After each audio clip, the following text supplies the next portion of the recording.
Here's something that sounds like a plot out of a sci-fi movie. Next year, a team of top scientists will hunker down inside a classified facility in the Nevada desert so they can experiment with a piece of advanced technology.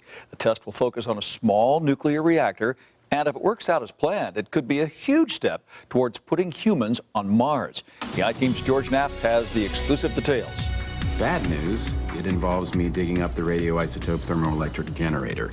In the hit movie The Martian, stranded astronaut Matt Damon has one heck of a time surviving and getting around in the harsh environment of the Red Planet. Scientists and engineers think that getting to Mars and establishing a base will require a better power system than what was shown in the film. Mars is in the air, so we're excited about it because we grew up with the Apollo program. We really want to make that happen in our lifetime, right? We think that would be a great contribution to humanity. Like his other far-flung team members, Los Alamos nuclear reactor scientist Patrick McClure is bubbling with enthusiasm about the end uses for the small nuclear reactor his team will test in the Nevada desert in 2017. The reactor is named Kilopower. The experiment is dubbed Krusty. Hey, kids! And yes, it's an acronym named for the character in The Simpsons TV show. But the goals are all too serious. This experiment will take place in the Device Assembly Facility, DAF, a highly secure structure deep inside the Nevada National Security Site. The Krusty reactor will produce up to 10 kilowatts of electricity, which may not sound like much on Earth, but could mean life or death out there. So we can use it for either deep space or the Martian surface.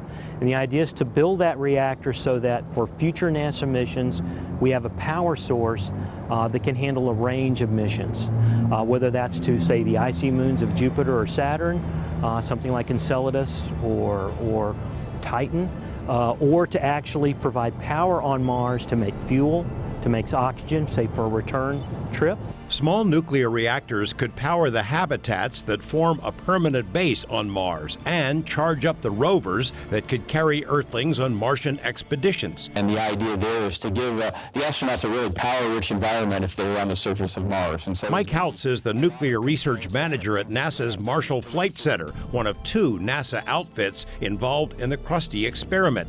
In addition to developing nuclear reactors as mobile power sources on the ground, he thinks the same technology could act like a turbocharger for spacecraft bound for Mars or beyond. the idea behind nuclear thermal propulsion is to try to get the astronauts to Mars very quickly. That, of course, reduces their exposure to galactic cosmic radiation, exposure to microgravity, any of the other hazards associated with deep space travel. Houtz says the booster engine might need to run only 2 hours to achieve enough velocity for a quick trip to Mars. The surface power systems could operate for years. The device for Krusty, about the size of an oatmeal box, is being built at Oak Ridge Lab. The Nevada members of the team say hosting the experiment here is a perfect fit. For one, there's no cost to build a new facility. For two, the Nevada test site is where nuclear rocket engines were successfully tested 50 years ago. The site of the NERVA project still stands.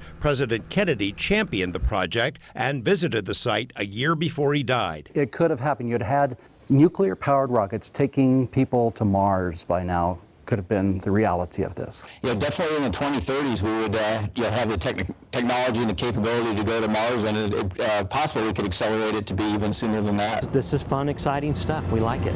George Knapp, 8 News Now. The exact date for the experiment isn't set, but we'll keep you posted.